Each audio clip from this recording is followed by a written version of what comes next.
Yo, what's going on, man? Today is March the 20th, 2023. It's your boy Chris, and this is the ChrisBeCappinn NBA show. I'm live on Twitter right now. I'm also live on YouTube as well. And we, as always, have a lot to talk about, man. We got a lot to talk about. There's still a lot of parity going on in the NBA. I don't know if people was watching the game yesterday or even had a chance to catch the scores, but the Hawks had a 20-point lead at halftime yesterday in San Antonio and just mollywopped themselves. Couldn't get a stop, couldn't make a shot in the second half, and lost that game outright. So it's a lot of crazy stuff going on in the NBA, but we still value, I think, out there. Definitely some competitive basketball being played tonight as well. As we get injury implications on Jared Allen for tomorrow, listed as questionable. Let's see. Yeah, a lot of injury news just broke for the games today. But anyway, as always, quick recap of what we've been doing recently over the weekend. Yesterday, I didn't give out any plays. Saturday, I gave out 4 plays. I posted them in my chalkboard community that I run with Ronald Cobain, Finesse the Books, and Ski Profit. And those plays went 2 and 2. Was trying to fade the teams on the second leg of a back-to-back, but the Miami Heat couldn't get the job done in Chicago, and Golden State still couldn't get a win in Memphis, even though Memphis had to exert a lot of energy on Friday night to come back against the San Antonio Spurs. So 2 and 2 in those plays. Looking to start the week off strong here. It's only a 6-card game today. The slate is kind of small, but it's a lot to like tonight. I can't remember a time where I've had 6 bets placed on a 6-game card, and there's actually a few more that I want to add. I don't want to go too crazy, but it's a lot that I like on the slate tonight, if I'm being honest with you guys. I know a couple of these lines have moved already. Shout out to everybody who tuned into the morning show, man. Shout out to everybody who taps in with me in the morning. A lot of these lines I talked about this morning they've already gone. And I'll go, break the games down, the ones that I care about, the ones that I placed the bet in. But a lot of these lines are gone that I talked about this morning. Which is why it's important to get the best line, which is why I do the morning show. So if you guys are new to the Twitter space, jump over to YouTube. You can go to YouTube and search the ChrisBeCappinn NBA show, or just click on the tweet that I send out every single day, and I'll pin it at the top for you guys so people can see it. But it's always a tweet associated with the YouTube link as well. So if you guys want to join over on YouTube, you can leave your best bets if you want to over there as well. You want to ask questions and can't necessarily get to your phone. Can't request up to send it up on Twitter. Definitely check out the YouTube page, man. I know I just cracked 3,000 subscribers on YouTube, so I appreciate you guys for always supporting me over there. And sometimes I do YouTube only shows as well. So a lot of great information over there being shared. I do all this for free. I really enjoy making money off the NBA, betting on the NBA, and trying to cash and share my insight with people as well. Always free of charge. And, I guess hit the like button, subscribe to the shows if you guys haven't already. And let's get into it for today. So first game up that I have interest in is the Chicago and Philly game. This line is moving. It's still moving. It's all the way up to 9 now. I don't want it at 9. I see a 9 at Southgate. I'm not Southgate, Westgate. I'm sorry. But when I talked about it this morning, this line was at 7.5. I want to say, I think it was at 7.5. And I like Philly in this spot, man. I like Philly in this spot. I think it's a Philadelphia spot. It's not just a buy on for the Philadelphia 76ers. It's also a fade of the Chicago Bulls. A tough travel spot for them here. So let me just give you guys the update. So PJ Tucker did get ruled out. Caruso also got ruled out as well. I think both of those just happened. I didn't see the news on Javonte Green. I'm not sure whether he's going to play or not. I don't care if he plays or not. You look at this Sixers team, they're 9-0 straight up and against the spread, revenge of same season losses at home. We know that the Bulls are one of the few teams that beat this team at home in Philadelphia earlier this season. That was a game that Joel Embiid did not partake in. We know Joel Embiid is, on the MVP campaign.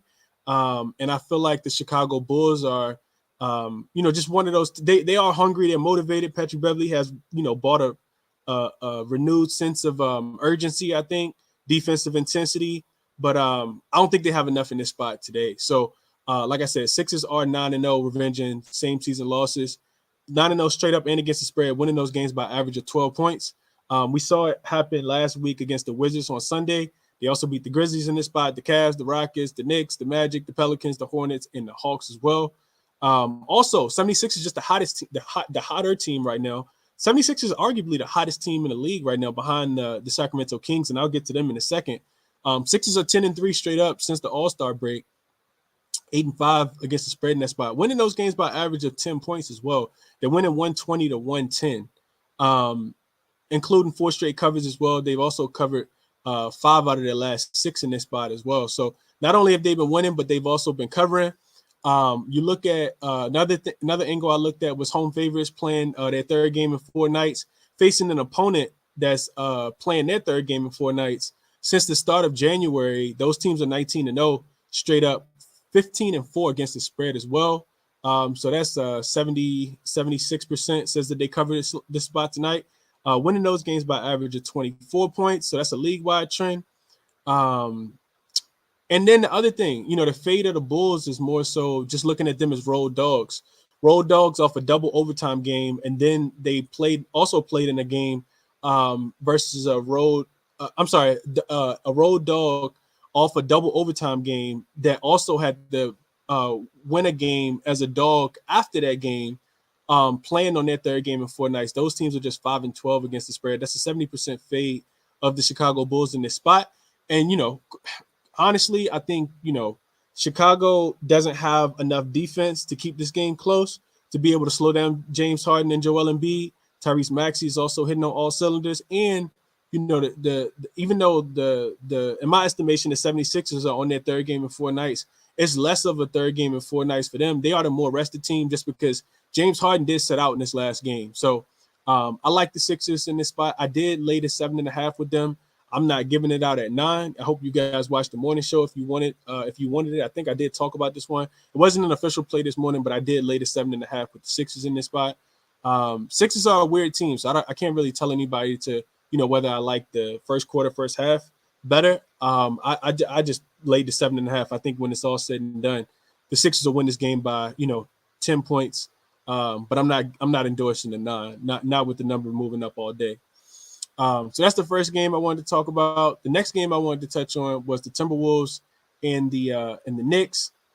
So I talked about in this one how I thought that Anthony Edwards would not participate in this one. I haven't seen any news with him confirmed being out, and I could be tripping. Maybe I missed that. But I don't think that Anthony Edwards is going to play in this one. He was in a walking boot the other day. Sports and bets. I'm gonna get to your question in a second. I seen that just popped up. So for the people who don't know, maybe somebody taking some time off from the NBA, Anthony Edwards did roll his ankle pretty bad on Friday night when they were playing against the Chicago Bulls in the game that went to double overtime. He left in a walking boot that night, and then when they played the next game, which was on Saturday, in the second head of the back-to-back against the Toronto Raptors, he was in a walking boot that day. He's since come out of the walking boot, but I don't think he's going to play in this one. If he does play, he still won't be 100%. The Timberwolves are a pretty good team, but they can struggle in spots, where teams play really good defense against them because they're not the best offensive team themselves. So I think they're bottom 10 offensive team on the season, bottom 10 offensive team over the past few games post All-Star break as well. And they really rely on their defense. So Rudy Gobert is listed as questionable in this one. To me, it just feels like it's a couple teams I'm not looking to fade right now, and the Knicks are one of those teams. It's either you buy on those teams or you just kind of stay off the game. The Knicks are hot right now. I bet the Knicks minus 10 about 2 weeks ago when they were playing the Charlotte Hornets. We also was on the first half as well, which cashed. But I bought the Knicks in that spot, and they let me down. That was a game against Charlotte where they were double-digit favorites coming off the overtime win 2 nights before against the Boston Celtics. That was also a game without Jalen Brunson. I looked at the spread with and without Jalen Brunson. If you take out the game against Sacramento and got hurt, post All-Star break, this team, the Knicks, they are 6-0 straight up and against the spread. They're coming off a really big win against the Denver Nuggets on Sunday. And I think the difference, between having Anthony Edwards and not having him is humongous in this game. What I have as an offensive rating is 113.9 points per possession per 100 possessions when he's on the floor, compared to just 106.4 when he's off the floor. We know that the Knicks are a really, really strong team, first quarter, first half as well. I got the Knicks when their home favors of 6 points when their home favorites of 6 points or more, which has happened 9 times this season. In those 9 games, they're winning the first quarter by 6, winning the second quarter by 6 as well. The Knicks have also played 5 games at home post All-Star break, and they're outscoring their opponent by 11 points in the first quarter and by 3 in the second quarter. I think the line movement in this one is indicative of Anthony Edwards, eventually being ruled out. Because, like I said, I don't think he plays in this spot tonight. Pretty certain he doesn't. And even if he does, he's still not going to be 100%. This one opened at I want to say it opened at 7.5. It's all the way up to 9 on some books right now. So books are kind of anticipating, a double-digit win for the Knicks. If you think they're going to, cover, then you think that they're going to win this game by double digits. Minnesota is a scrappy team. I'll give everybody that. And they're not a team that I necessarily like to fade, but it's more of a buy-on for the Knicks. So based on the numbers that I just gave you guys, I did play the Knicks first quarter minus the 2.5. I played the first half -4, and I got a -4.5 as well. I think, let me see what that number is right now. So first half spread is it's still 4.5. So still widely available if people want to jump on the first half. Knicks have been absolutely dominant in the first half. And I don't think the Timberwolves can keep up with them, especially having a full squad. They're the more healthy team. They're the more rested team. They're the home favorite. And, I like them in this spot. I like them in this spot a lot. Also, remember that for the Timberwolves, this will be a third game in 4 nights and a double overtime game. Not in their last game, but in the game before against they had the double overtime game on Friday against Chicago. They had to travel to Toronto. Now from Toronto, traveling back to New York, all with 1 day off. And excuse me, well, 1 day off, only 1 day off, and probably won't have Anthony Edwards in this spot. So that's where I'm at there. And shout out to the chat. I see a lot of people already leaving plays in the chat. Kissa, Glowboy, Sean. I ain't even gonna try to pronounce that. I'm gonna butcher that. Coop, John, Malik. What up, Malik? My guy, ChrisBeCappinn. What up, Ronald? RC in the building. And I'm not even gonna try to butcher that name either. I'm gonna butcher that. So yeah, I'm not gonna try to butcher that. All right, so moving along. Warriors and the Rockets. Not a game I'm extremely interested in. I backed the Warriors on Saturday in a spot that I thought that they could win. Should they beat the Rockets? Yeah, they absolutely should. The Rockets have also downgraded a couple players in this game. Spread opened at 9.5 is what I saw that. Now it's all the way up to 11 with the news that Sengun has got downgraded to questionable. Also, Kevin Porter Jr. I'm sorry, Jalen Green's also listed as questionable. And Jayshawn Tate's also been rolled out due to injury management. So we know the Rockets have been playing pretty good basketball. They did lose yesterday. They lost yesterday at home against the Pelicans. Pelicans came in there and really stifled them. I think it's just a bad matchup for the Rockets. I've been watching this Rocket team play over the last few weeks. We know that they got a very, very impressive win against the Boston Celtics. They also beat up on my Lakers the other day, and they beat the Pelicans, as 5.5 point dogs as well on I think that was on Friday. The thing that all those teams kind of have in common, in my estimation, is that they aren't necessarily the best rebounder team. When you suck and it's really, really hard for you to score, you have to do the little things right. Like, you got to be able to rebound the ball. And the Rockets are, believe it or not, I don't know if people watch the Rockets. The Rockets are a really good rebounding team. They crash the offensive glass, and they also score a lot of points in the paint because they're not the best 3-point shooting team. Conversely, they struggle with teams who can shoot the 3-point ball well. The Pelicans do not shoot the 3-point ball well. The Lakers, without AD, having that post player that can, kind of help facilitate the offense from inside out, they struggle to shoot the 3. Two of the key reasons why I think they beat both of those teams. The game against the Celtics, Tatum just couldn't make a shot. He shot about 2 for 12 from the 3-point line. So, and they still had a chance to win that game. So I think it's just a bad matchup for the Rockets. It'll be a lot of ball movement in this game for the Warriors. They also need a road win, like in the worst way possible. And I posted a trend on my page earlier, just looking at the Warriors. It's an interesting spot because not often in NBA history do you see a road favorite laying double-digit points after they've lost 3 straight road games. That does not happen often. They typically cover in that spot. So you could say the line is this half for a reason. But am I laying points with the Warriors again? Absolutely not.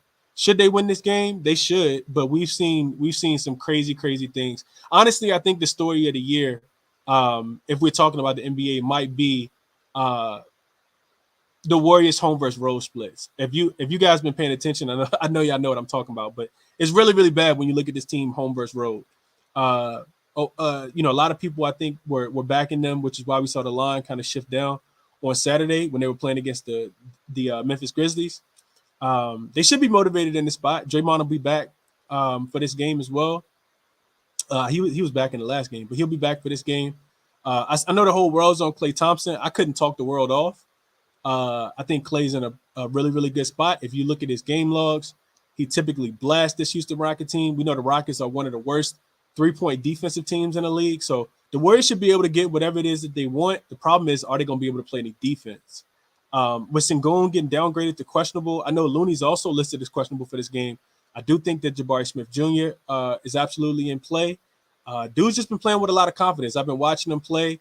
He meme mugging, dapping up his teammates after making big shots recently. He had a game tie-in shot to force overtime recently. He also did whatever he wanted to against the Boston Celtics. So dude's actually balling. We know Golden State still kind of struggle with size as well. So I do expect a good game from Jabari Smith Jr., but it's nothing that I played officially. I don't have an official play on this game, but if I'm playing anything, I see my guy Munaf in here. We talked about the Warriors team totals. It feels like a game where the Warriors should have about 70 points at halftime if they can, not turn the ball over, make their, wide open shots. I do anticipate them getting wide open 3-pointers because that's something that, the Rockets haven't been able to stop them from doing with all the ball movement that they have.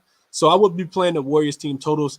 Got to stay away from the spread just because this team is their ass on defense, if I'm, quite frank. What up to my guy Sam in the chat? I don't think I missed anything else. Brian said he's on Aaron Nesmith. 20 points is plus 700. That might be worth a little sprinkle. He has been playing really well. Shout out to my guy Josh. I know me and Josh talked about him earlier in the chat as well.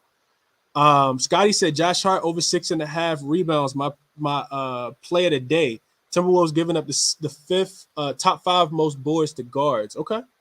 I can see it, Scotty. It should be a lot of rebound opportunities. Timberwolves should miss a lot of shots. So couldn't talk you off of that. Does anybody like the Sixers and versus Bulls to go over the 225? Keelan, I had a couple different conflicting trends on that. The Sixers are the second best offensive team post All-Star break behind only the Sacramento Kings, so they're going over their total.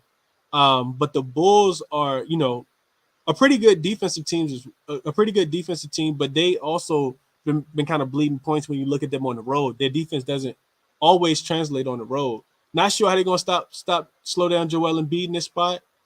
And the Sixers, if you look at the Sixers at home post All-Star break, in conference games, those are the games that typically have gone under. They've had a game against I think the Boston Celtics that went under,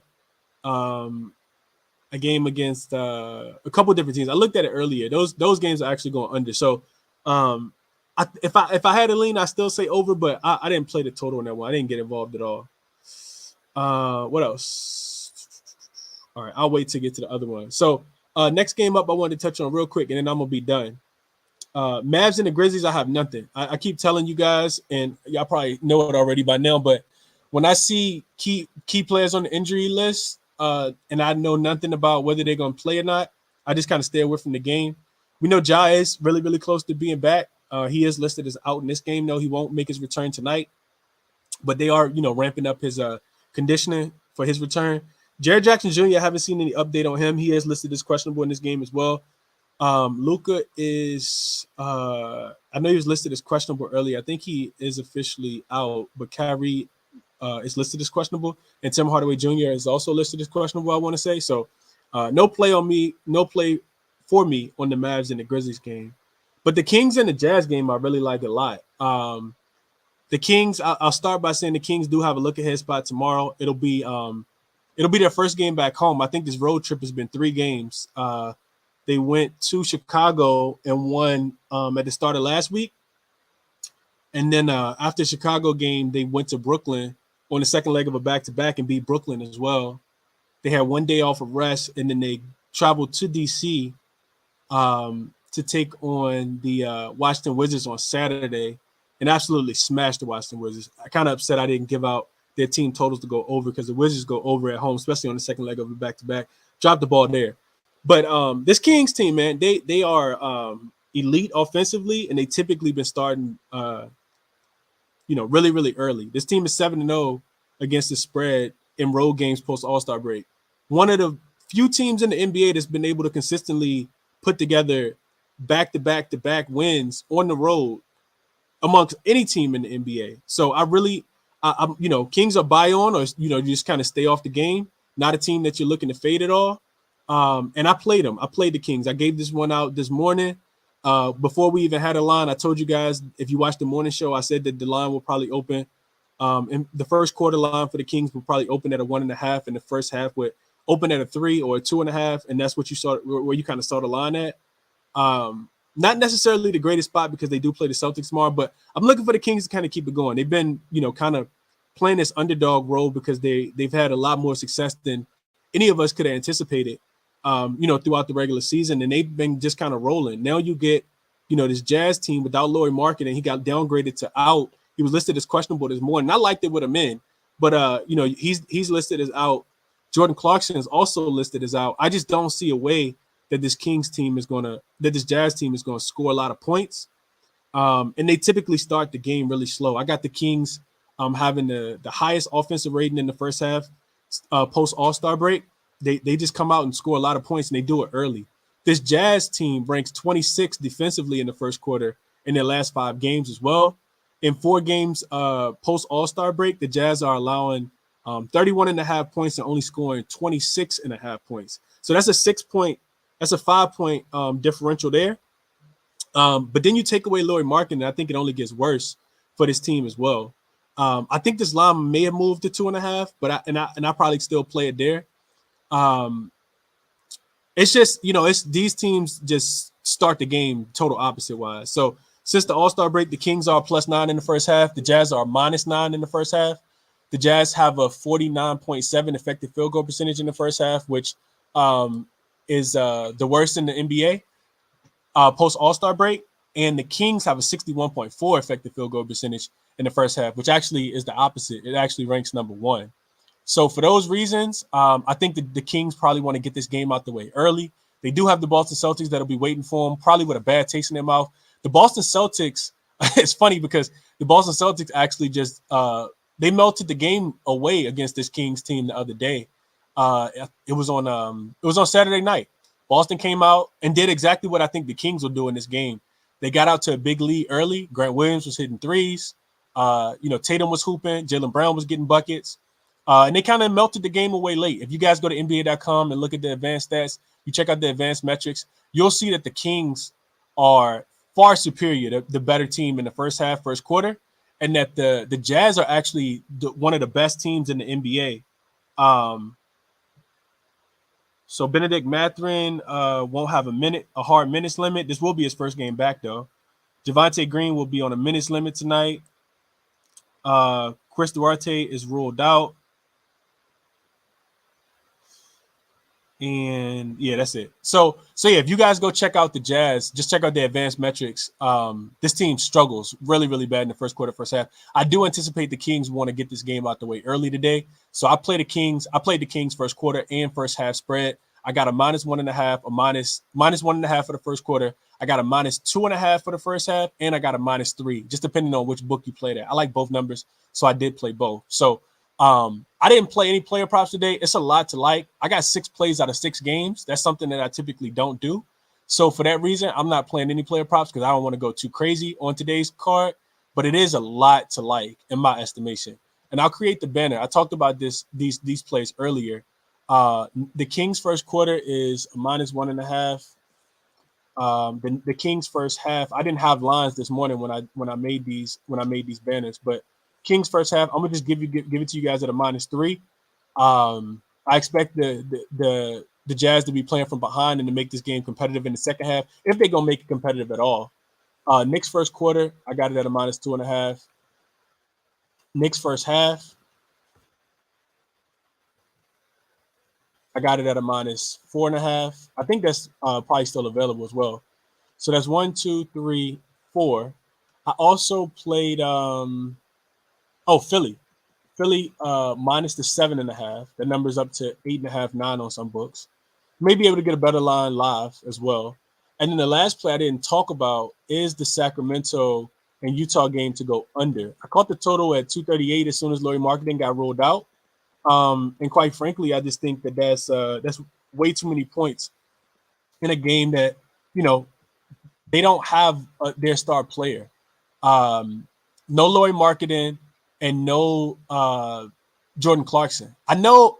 We talk about all the time how bad the Kings defense is, but they really kind of picked it up on the defensive end, over these last 7 games. So I do think that they'll come in and try to play a little bit more defense in this game. The Jazz don't play at an extremely fast pace, and I expect it to be a little bit faster. They, still got Tyler Horton Tucker out there, and they got Kelly Olynyk and Walker Kessler, but those guys are going to try to slow the pace down. I think the Kings still kind of dictate the pace in this game, and I think they want to get it done early. The Kings are also 5-1 to the under. If you look at them on road games in the first leg of a back-to-back. So I like the game to go under. I do think that this total is a tad bit too high, and that's also another play that I took. So 1, 2, 3, 4, 5, 6. Those are the 6 plays that I played today. Another one that I didn't quite get to, it's another total, and I do expect it to go under, would be in the Charlotte and Indiana game.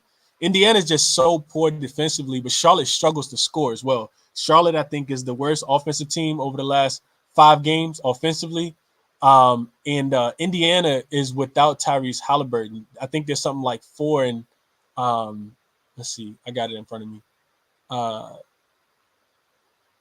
4-13 straight up, 5-12 without Tyrese Halliburton. This team, post All-Star break, has lost to the San Antonio Spurs and the Detroit Pistons. So I think Charlotte can come in here and slow this team down today. I know that they scored a whole bunch of points against the Bucks in their, in a recent matchup. But I don't think that they do that today. I think Charlotte gets back to playing a little bit of defense in a game that feels like it's winnable for them. Also, coming off a loss, I think they just lost by 40 to the Philadelphia 76ers. So, you want to play with pride. That typically pride brings out defense as well. So Charlotte had been a team that had been going under at home. They can also struggle to score. So I do like that game to go under as well, even though I didn't play it. Probably end up adding it, but probably won't go official with it. So 6 official plays for me. If you guys got looks that you want to share, all the looks that I share are on YouTube at the bottom. Best bets. Kings minus the 1.5 in the first quarter. First half minus the 2.5, minus the 3. Knicks first quarter minus the 2.5. Knicks first half minus the 4.5. Philly minus the 7.5. Sacramento, Utah under 238. All at the bottom. Like I said, I didn't play any player props, but it's a lot to like today on today's card, in my estimation, for it to be 6 games based on the analysis. That I, based on the, just the looks. I don't force plays. Y'all know sometimes I get on here, don't even have a play. Maybe only have 1 play, but I really do love these plays today. So hopefully we go 6-0, man. I'm trying to go 6-0 today. Typically when I have a large card like today, I typically don't do well, but I really, really love these spots. Didn't really want to force anything, and I feel like I don't feel like I forced anything with these plays. So those are my top looks for today. Hit the like button for me if you guys can. Share the show, retweet the show, send it out to the masses. And then send me a request if you guys got anything that it is that you want to share. I'm going to go through the YouTube comment section really quickly, and then I'll get to the request that I have. And we have about 27 minutes. I'm going to get off here about 6:30. Let's see. Blaze says Sacramento about to destroy Jazz, especially without their 2 top scorers. Mind you, Jazz ranked 30th in defense. For Sacramento, ranked 7th in threes. I like it, Blaze. Let's get some cash, man. I just need the first half and the first quarter. Coop said Hart double is plus 540 on DraftKings. I like the spot for him on the boards. He could get 10 boards tonight for sure. Problem, Coop, is that if I play Josh Hart to get a double-double. He'll get the 10 boards. He'll finish with 9 points. But I think it's worth a sprinkle for sure. Plus 540 odds, almost 5.5 to 1. I like it, cool. I like it a lot. Said he like Vucevic today. Vucevic is going to stretch the floor and make Embiid come out there and play defense on the perimeter. So like that a lot. NBA Prop said he's on DeMar DeRozan again. He cashed on DeRozan last week. I forgot who they were. They were playing against the Kings. Yeah, we talked about that, Prop. We'll have to keep pace with the Sixers. Tobias guards him without PJ. Definitely get a gettable matchup. Levine will get Melton, DeAnthony Melton, which could be tricky for him. Yeah, that is true. Yeah, DeRozan will probably have the best matchup in that spot. What's up to Bryant? What's up in the chat?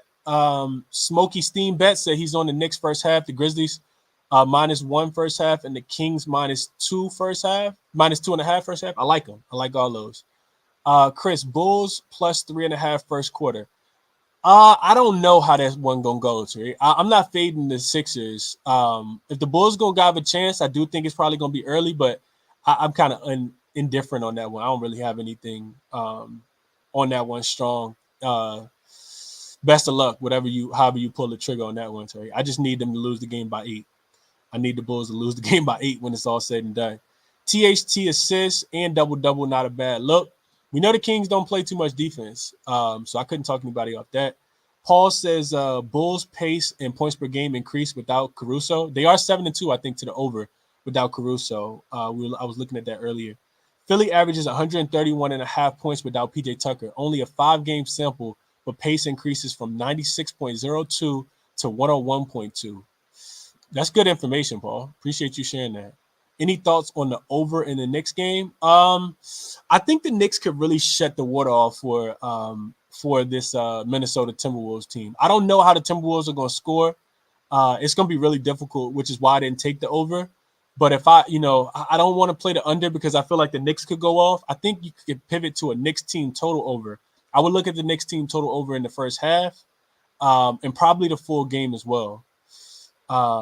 Chris Sidebar, what's up with your boy AD? I'm not even talking about the Lakers on here, John. Y'all won't see me with any Laker apparel on. I'm not wearing the hat, the hoodie, nothing. I won't be drinking from the cup, none of that. I'm not trying to go out like the Lakers going out right now. So I know we got a win last night, but yeah, I have no enthusiasm about that team right now. You lose, you're trying to make the playoffs and you're in a desperation spot and you lose back-to-back to the Rockets and the Pelicans. I don't want to talk about you no more. I don't know if y'all paying attention, but I'm not capping their games, nothing.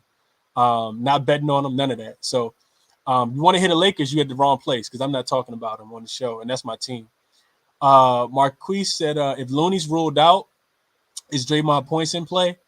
Yeah, I could see Draymond triple-double type game, honestly. It could be a triple-double type game for Draymond today. I'm taking Clay.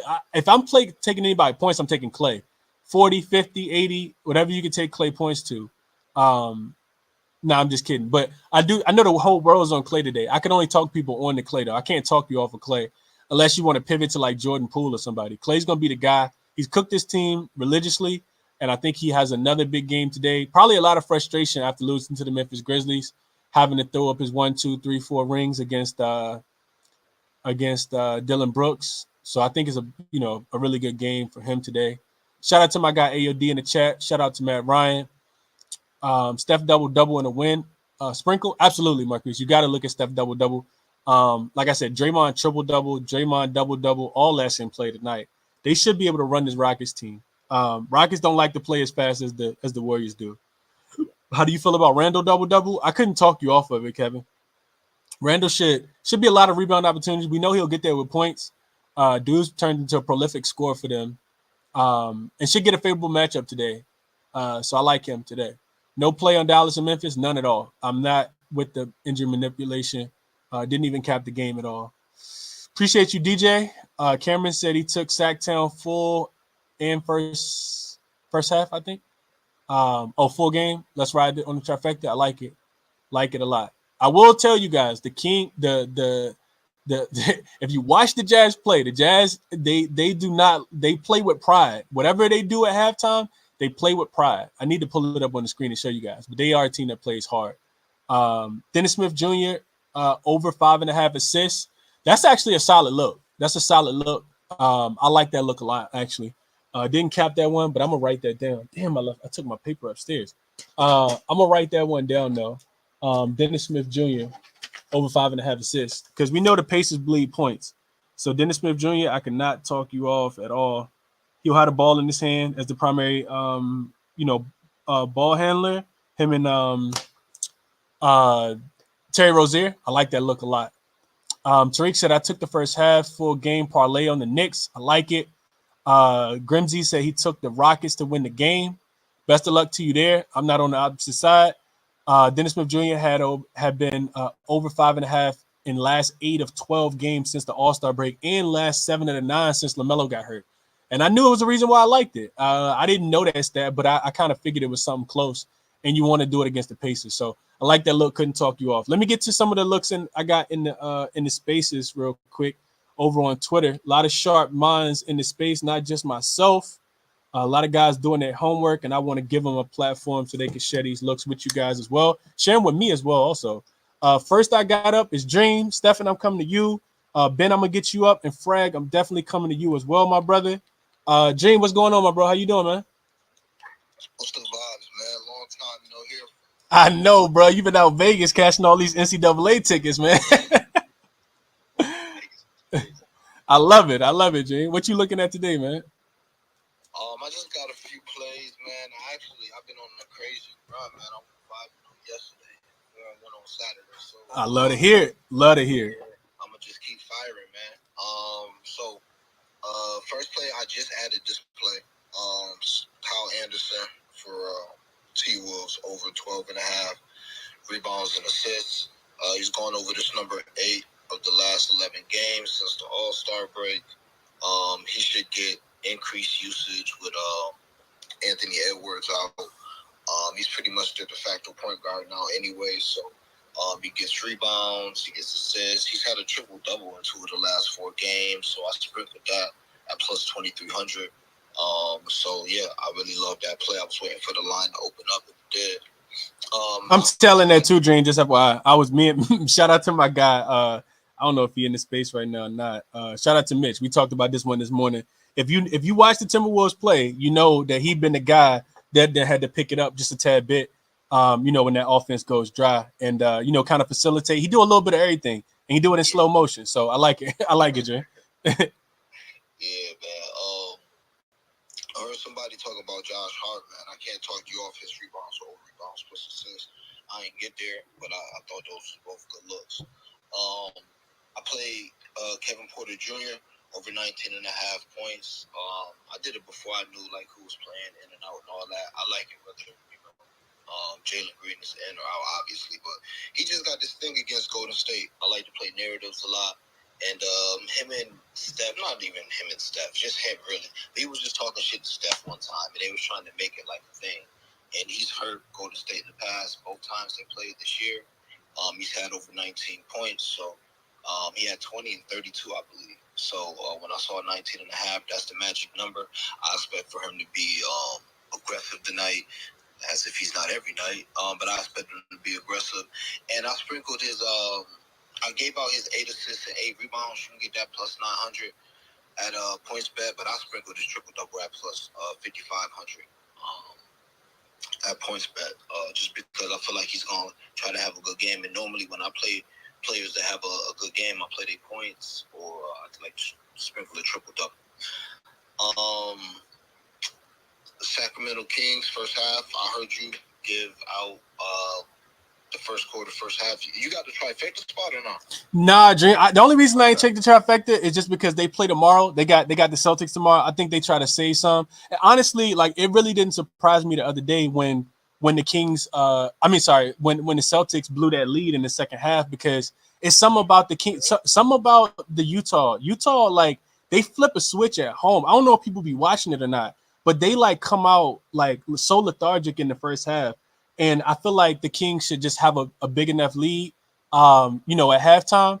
And plus, I can turn the game off and go to sleep then. So I stayed off the full game just with them having Boston on deck tomorrow. And I'm with you there. I think they're gonna be up a lot at half. I just played the first half 2.5. I get that out. probably like at noon. But whoever it's at now, I still like it. I've been playing the Kings on this road trip. I've been playing them. If you look at the Western Conference, nobody want to make no ground up. Like all the teams is like 3-7, 4-6, 5-5 in the last 10. And these is games that they need. Look at what Golden State doing. They losing games they're supposed to have. Look at what the Lakers doing. They losing games they're supposed to have. Look at the Mavs since they got Kyrie. They ain't been doing shit. Look at the Suns. They just lost to OKC. They lost KD. The only team in the West that's playing like they got something to prove and that's playing like they want to win the West. Look at the Nuggets been trash. The only team that's playing like that is the Kings. That's a fact. I've been riding them paws this whole road trip, and I'm gonna keep doing it, man. So I'm on them on the first half, -2.5, and I played some bonus to get a triple double. I love it. It's the Jazz.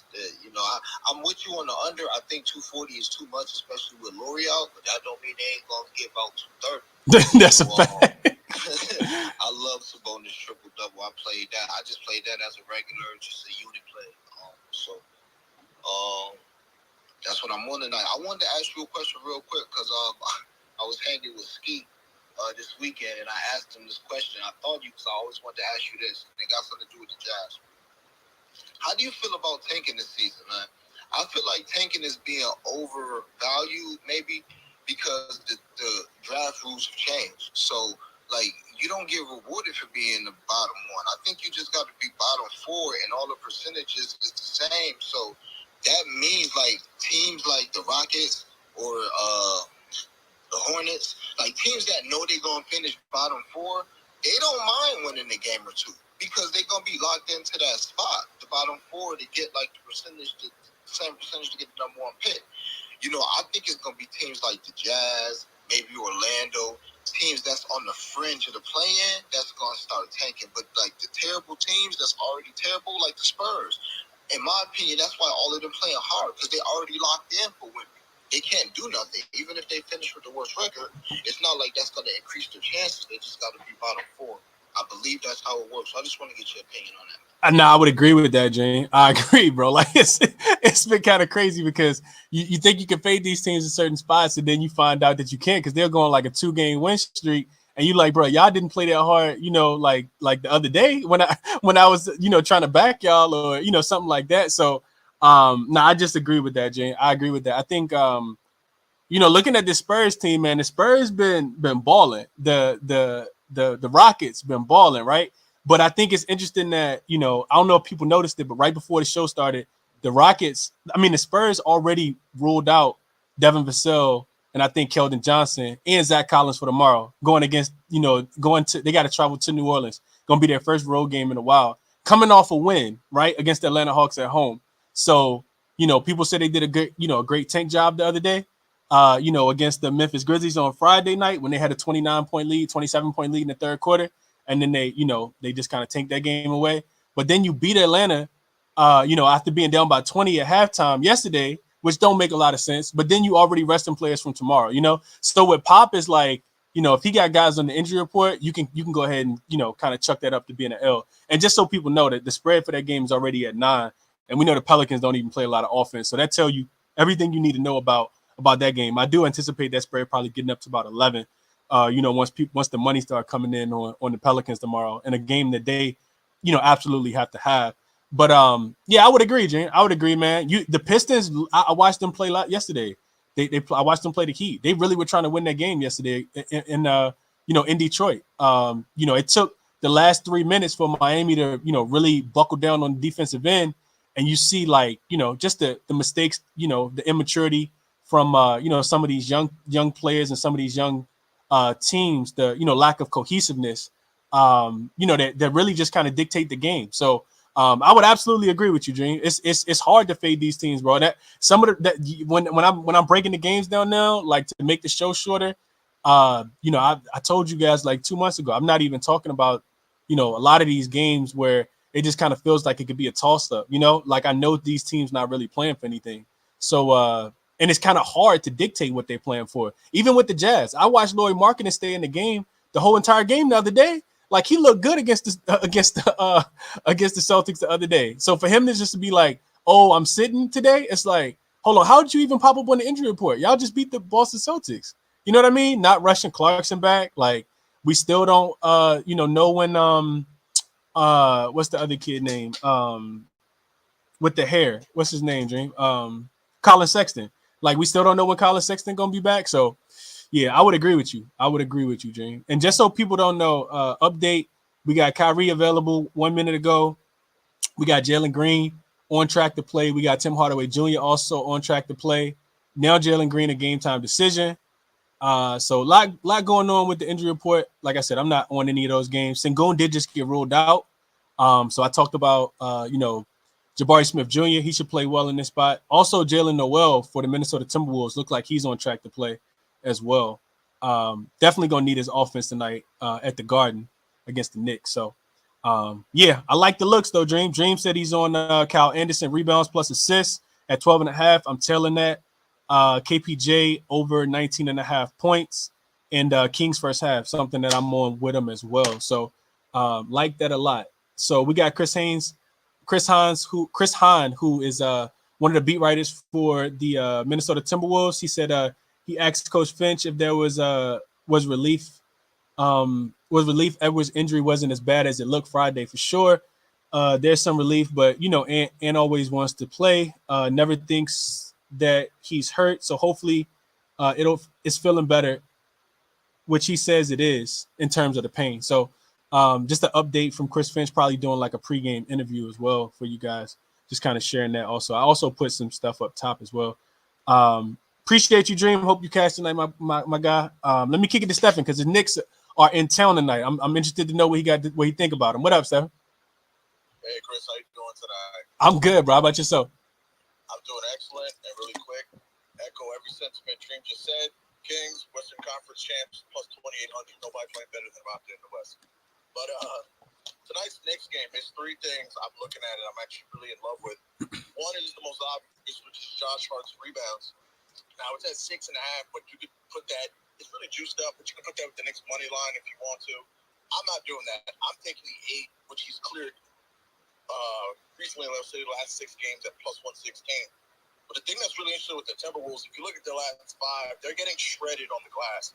I mean, they're giving upwards of 44 rebounds a game. And Josh Hart's a guard, but he plays like that guard-forward hybrid. And in the past 2 weeks, just look at the guard-forwards who the Raptors have played. I mean, the T-Wolves have played. They gave up 10 to Siakam, 10 to Brown, 12 to Tatum, 15 to Royce O'Neal, 14 to Tobias Harris. So I took the 8 at plus 116. And this is just a pure gut play. I took his double-double because he just feels due for one. He should have had it 2 games against the Blazers, but Harden grabbed the 10th rebound. And there was kind of like a little nod after the play, like, oh, man, I should let you get that one. I just think that if he's in range to get the 10th, he's getting the 10th one, and it's 550. I mean, this guy's grabbing 8 rebounds every game. It's a great rebounding matchup. It's got to get 2 more when everybody's going over his line. So I love that. Second play I love is Emmanuel Quickly at 13.5, minus 108. I'm buying the dip here because I think Quickly's a guy who's been in a slump since that amazing Celtics game. But I think that now he's had some time to get his legs under him. You can tell the first couple games after that game, he's just tired, his legs were shot. The T-Wolves, if you look at primary ball handlers, they're dominating the last couple games. 13.5 is the number where we've seen Quickly cover clearly. I think, honestly, he might get 15 or 20. I just think it's a great matchup for him. I think it's a game where he's going to play 25 to 28 minutes. They're going to be up comfortably. That three-point line will be wide open. Love Quickly tonight, and I also love him for the steal. Quickly's had a steal in 8 of the last 10 games at home. The T-Wolves, ever since Ant went down in the last 5 games, they've been giving up steals at a horrendous pace. I'm saying it's top 4 in the league. So he has to get 1 steal when he's done 8 of the last 10 overall and 8 of the last 10 at home. So I got him for the 1 steal, and I got him for the 13.5. So I'm on those 3 for tonight. Okay. IQ, Josh Hart. And who was the other one, sir? IQ's points and steals, Josh Hart's rebounds. I took the latter. And this is me because I'm greedy. Isaiah Hartenstein. I mean, if you look at this Timberwolves box score, I don't want to bore y'all. It is horrendous what they're doing. They're giving up double-digit rebounds to multiple people in the same game, like 4 of the last 5. And Hartenstein, when he plays over 20 minutes with the Knicks, he's grabbing like 8+ rebounds, and his line's been sitting at 6.5 for like a week and a half now. So Hartenstein, I'm laddering him and Hart, and I'm banking one of them's going to do it. I think So that's what I'm all for tonight. Okay, I like the looks. I like the looks for sure. And Dream echo what you said. He said Hart definitely should have got that triple double in that last game that we were just talking about. So, like it. Couldn't talk you off of it. Quick. You know, I like to be on these spaces and just throw thoughts out there. Yeah, throw one out. What you got? Just listening. Because I saw someone smack this in this Bucks game last night, which was Fred double-double, Giannis triple-double. I'm going to throw that Kyle Anderson triple-double with Hart's double-double. And, you know. Together. Little sprinkle on them together. Yeah, it never hurts. Yeah, you're right. It can't hurt, especially if it's a sprinkle of your bankroll, man. It's always about money management. So I couldn't talk anybody off of that, especially if they want to, shoot for the moon. Hopefully you land on the stars. Yes, sir. I like it. Nah, absolutely, Stephen. Best of luck to you, bro. Appreciate you sharing the looks. Dream already went. Ben, you up next. What up, man? Hey, how you doing? I'm good, man. How about yourself? Doing good, man. I like a lot today too, so we'll keep it to 3. Take a page out of your book and show a little bit of restraint. Got to sometimes. I'll start with Vucevic. I'm on his threes today, over 1.5. I think this is a little disrespectful. He's over this line in 8 of his last 10 against Embiid, and he's over this line in 4 of his last 5 road games. I actually have his laddered up to 4 threes at plus 900. He's hit 3 plus threes in 3 of his last 5 road games, and 4 threes in 2 of his last 5. So I'll take. I got -1 of 3 on that this morning. I'm sure people can still get the 2 threes for pretty close to that too. The next play I'm on is the money train that is Kelly Olynyk. Kelly Olynyk over his 24.5 PRA. So I came on here a few weeks ago and gave out Kelly Olynyk PRA when Markkanen sat. When Markkanen sits, Olynyk is the one who gets the usage bump.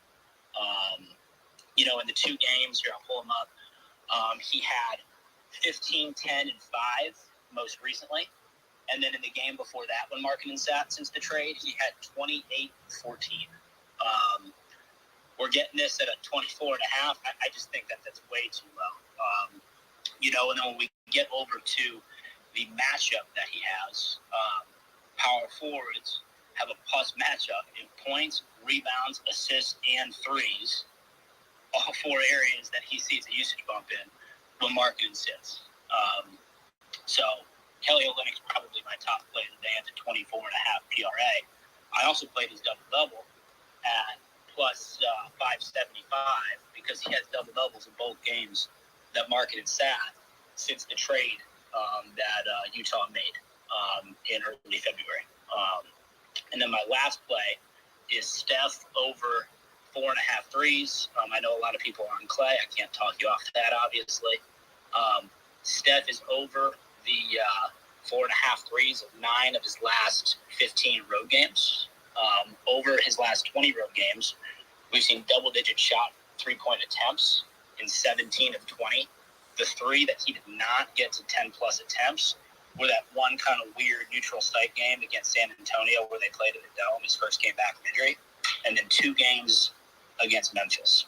So if we can all but guarantee, I hate to say lock or guarantee or whatever, but all but guarantee 10-plus attempts from Steph in a plus matchup for a 3-point shooting guard against a team that he has freaking torched, and we'll get to that in a second, I'm already interested. But his last 2 games against the Rockets with Clay, he's made 7 threes in both games and attempted 14 in both games. Both of those games also happened on the road. If we get to one final point about Steph, as you and I have articulated on it before, Steph sees a usage bump on the road. So let me pull this up real quick. I'm sorry for not having this available. Over Steph's last 10 road games, he's averaging 5.8 threes made on 12.6 attempts, going over in 1, 2, 3, 4, 5, 6, 7 of his last 10 road games. So we get a matchup, we get a bounce back spot after a bad game against Memphis, and we get the environment that he plays the best in. So those are the 3 plays I'm on tonight: Olynyk PRA, Steph threes, and Vucevic threes. Vucevic threes with a sprinkle on Kelly Olynyk double-double. I like that look a lot, man. Yeah, I like him a lot. The ladder on Vucevic up to 4. And the ladder on Vucevic up to 4. I like the looks a lot, man. the Kelly Olynyk look is really, really sweet. And I've talked about before about Embiid not necessarily wanting to guard at the 3-point line. So I love the Vucevic. I was on Porzingis, paper play Porzingis the last Sunday before last, and he absolutely played like trash. But I do expect Vuce to kind of try to take Embiid out of the paint and open up the lanes for DeRozan and Levine to be able to get to the rim. So I like the Vucevic look a lot. Kelly Olynyk definitely is the guy who sees the usage increase. So I love the Olynyk PRA look as well, Ben. Probably one of my top prop looks if I'm looking at something. Also a sneaky look that I don't think the whole world's on. So I really like that one a lot. And I like what Dream mentioned about Kyle Anderson PRA, rebounds and assists going over 12.5. Those are sneaky prop looks. I like that. I feel like the whole world, entirely are not on. So I like those looks a lot, Ben. Appreciate you sharing those, bro. Hope you cash them. The other thing on Olynyk, man, when Markkin's out, he's cashing these like Right. Yep. It's not even it ain't even close. Like I think the line last time was at 22.5. And I think he got there with like 3 minutes left in the third quarter. Like he's smashing them. It's not even close. So yeah.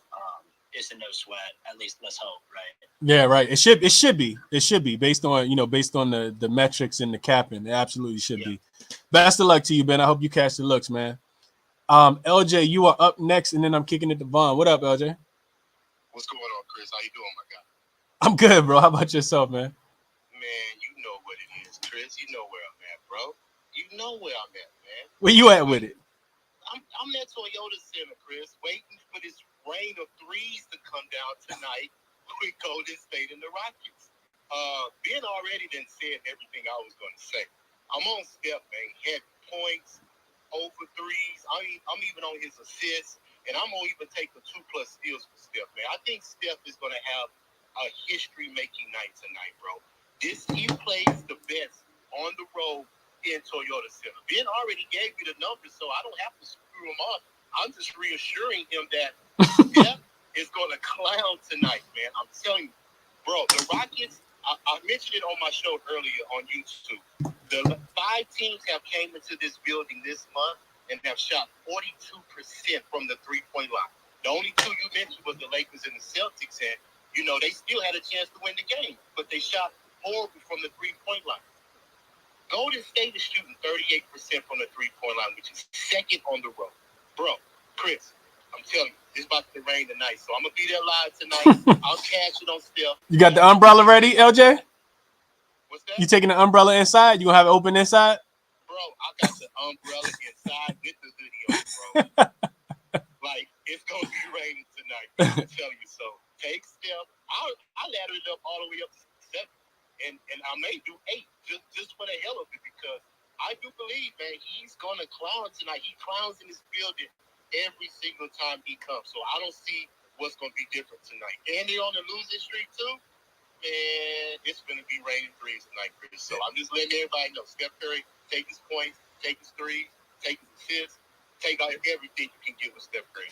Yeah, I can see it. It is the perfect storm, and it rained during the storm too. So I mean, all the analogies we got, just like they really need a win. I like it, LJ. I like it, man. Enjoy the game tonight too, man.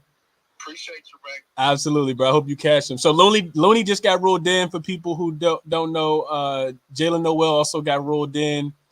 It looks like Daniel House will start in place of PJ Tucker, hot off the press. Austin Reeves and Naz Reid are both ruled in as well for the Timberwolves. Anthony Edwards is officially out. We talked about that. Rudy Gobert is officially in as well. So yeah, those are the latest updates. My guy, NBA Props, dropped a look in the comments section. He said, late ad, give me TJ McConnell over his 10.5 rebounds plus assists at -125. Great spot for point guards grabbing rebounds and assists versus the Charlotte Hornets. He'll get plenty of minutes handling with the second unit without Duarte there, and some overlap with the first unit. I love the analysis behind that look. Also, another prop look that nobody's really looking towards as well. I see Dream giving the 100 emoji. I know that's his guy. So yeah. Even if Matthew come back, he's not going to be 100%. They are lacking at the guard position. It'll really just be TJ McConnell and Andrew Nembhard. So couldn't talk you off of that one at all. Couldn't talk you off of that at all, NBA Prop. He also said that this is hit 10 of 13 games without Tyrese Halliburton. So anybody want to prop that everybody not going to be on the day, TJ McConnell is probably going to be that guy. Let's see. Kirby said he going for Curry 7 threes. Sid said he got the umbrella and the Yeezy boots. NBA props said last 2 games versus Philly and Milwaukee, TJ McConnell had 14 and 15 rebounds plus assists without Duarte and Halliburton. So more reason to jump on Halliburton. I mean, jump on TJ McConnell over his 10.5 rebounds plus assists if anybody like it. Kirby said Looney 2 threes. I don't know. I don't know if it's gonna be raining that hard, Kirby. I wouldn't suggest playing Looney threes. I don't even know if that's available. I don't know where you're gonna find Looney 2 threes. But if you find it, I hope it's at least 15-1. And best of luck to you if you end up playing that. Let me kick it to Vaughn real quick before we wrap up. Rob, I'm gonna try to get you up, and Daniel, I'm gonna try to get y'all up as well.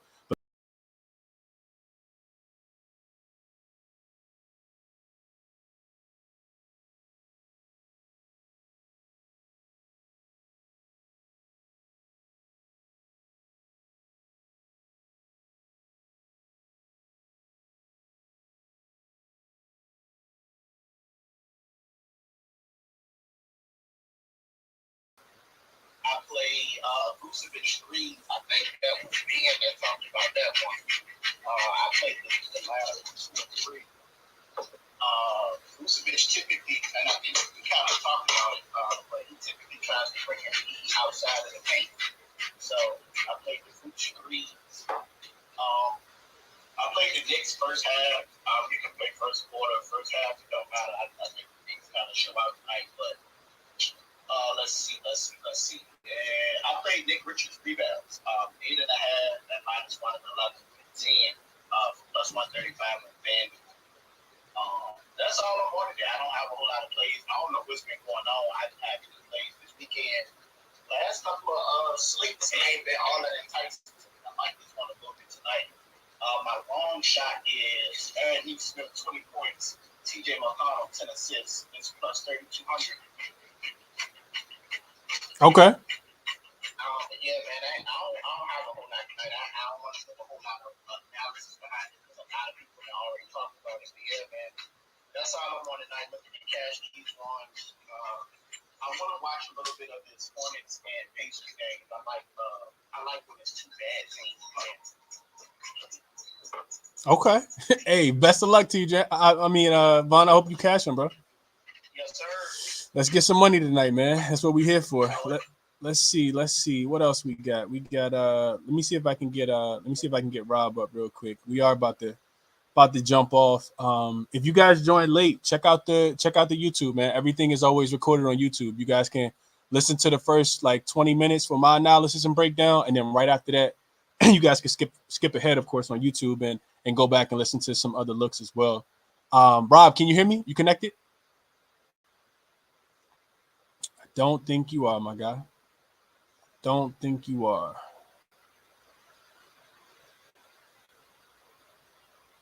Yeah, I don't think you are. Daniel, can you hear me? If you can hear me, Daniel, the floor is yours. Rob, I don't think it let you connect it, bro, unfortunately. And I don't think, Daniel, I think you connected, but I ain't hearing nothing. So, Can you hear me? Yeah. What's up, Daniel? How you doing, man? Yeah, I'm fine. I'm good. I want to know on step point.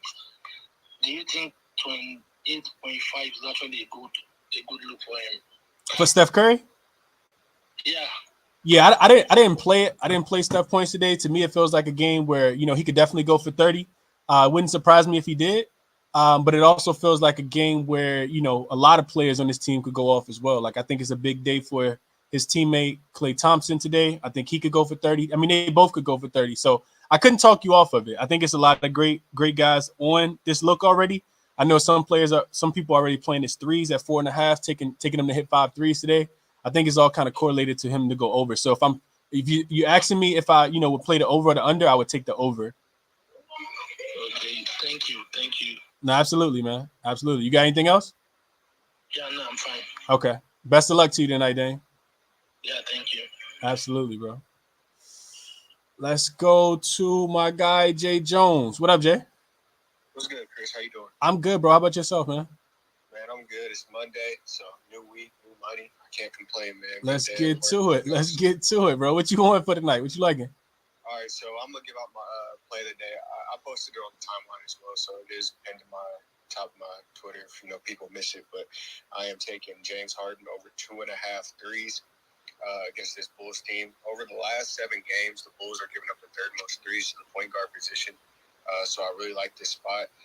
Tyler Hero went 3 for 8. Mike Conley 8 for 12. D Fox went for 4 for 6. Halliburton went 6 for 9. Chris Paul 3 for 7. Javon Carter 4 for 5. So I mean, they're just letting it go, letting the point guard get the green light. You look at Harden; he comes in this game on 2 days rest. He's only done that 7 times this season, and out of those 7 games, he's been able to cover this prop in 6 of those. He's averaging 3.1 threes per game at the crib as well. So I like the volume to be there. And just with the whole rest advantage and everything, I like it for Harden. He's covered this number in 19 out of 28 home games as well. So with the Bulls giving up the threes, man, I like Harden's volume to be there. I mean, he's taking around 8 threes per game as well. So the volume definitely should be there. I think Pat Bev will probably most likely be holding him. So I see him, trying to make it tough for him to drive to the basket. So, Harden's dribble, tween, pull. So, right. So I'm taking the over 2.5 threes for Harden. It's at minus 125 on FanDuel. At least it was when I locked it in. So that's what I'll be on. Harden over 2.5 threes. Take it to the bank. My guy Jay Jones said he on it. Take it to the bank with him tonight. Okay. Best of luck to you, Jay. I hope you cash that, man. Hope you cash it. It definitely should be a spot where he, as long as he's shooting them, he should be able to knock them down. We know that the Bulls historically, they just bleed threes as well. Facts. Yeah, best of luck to you, bro. I came in kind of late. What were you on today? Yeah, so all my plays are at the bottom on YouTube. Kings first quarter. Well, I'll just go in order. So Knicks first quarter minus the 2.5. Knicks first half minus the 4.5. I'm also on the Kings first quarter and first half minus the 1.5, minus the 2.5, minus the 3.5 for the first half. Both of those looks. And Philly, I laid the 7.5 with Philly. Also play Sacramento and Utah to go under 238 with Sacramento having a game tomorrow against the Boston Celtics and having to leave some in the tank. Also, just don't think that the Utah Jazz should be able to score. It could be a Utah team total under. I don't think Utah going to be able to get to whatever their team total is, even though the Kings aren't the best road team. I just think that they struggle in this spot without Lauri Markkanen and without Jordan Clarkson. So I like their team total to go under as well.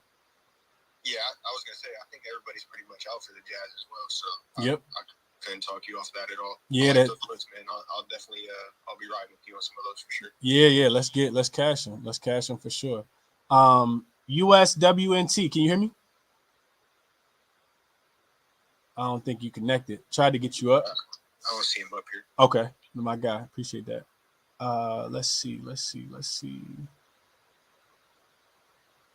One more. I'm late getting off, but I'm gonna take one more. I only got one more anyway. I'm gonna try to get to everybody. Gavo, can you hear me? I think that's how you pronounce that. Gavo?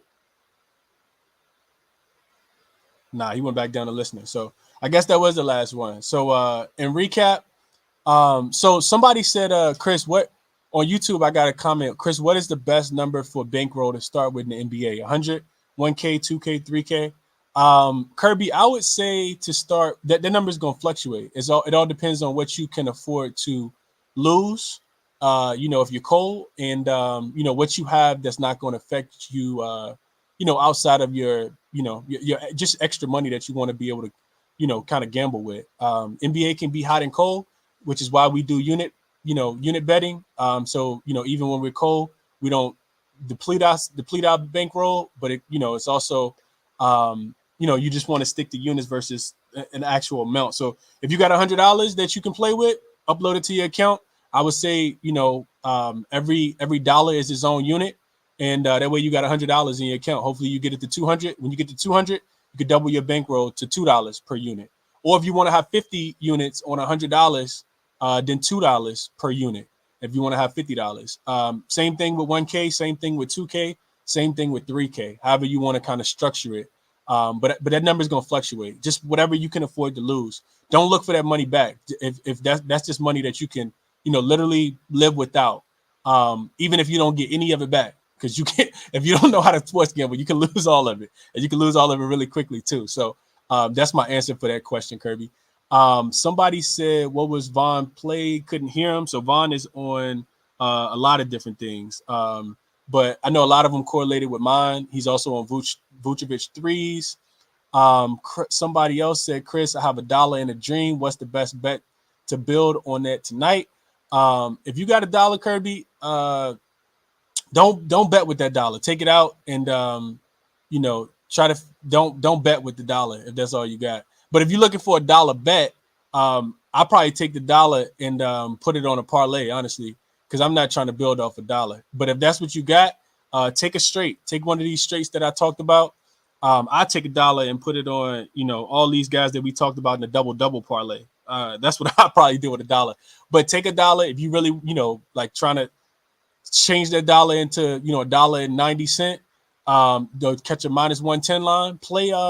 Play any of the looks that I talked about at the bottom. I like all these looks that I talked about at the bottom.